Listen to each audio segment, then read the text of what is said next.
எப்பவும் சொல்வேன், உங்களை சுத்தி இருக்கிற பொருள்களோட லிஸ்ட்டை விட உங்க பாஸ்போர்ட்ல இருக்கிற ஸ்டாம்ப்ஸ் தான் உங்களுடைய ரிச்னஸ் முடிவு பண்ணுது. நல்லா புரிஞ்சுக்கோங்க. நீங்க ரிச்சான நபரா இல்லையாங்கிறது உங்களை சுத்தி இருக்கிற பொருளுங்க முடிவு பண்றது இல்ல, உங்க பாஸ்போர்ட்ல இருக்கிற ஸ்டாம்ப்ஸோட நம்பர்.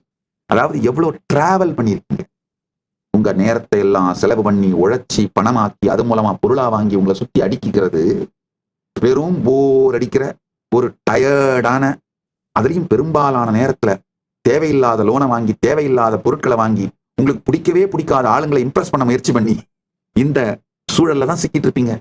எப்போ நீங்க உங்கள் வாழ்க்கையை அனுபூதியை மையமாக வைத்து, அனுபவத்தை மையமாக வைத்து உங்கள் காலத்தை பார்க்க துவங்குகிறீர்களோ அப்பவே உங்கள் வாழ்க்கையை பற்றிய உங்களுடைய போக்கே, சிந்தனை போக்கு, முடிவெடுக்கும் போக்கே முழுமையாக மாறிவிடும்.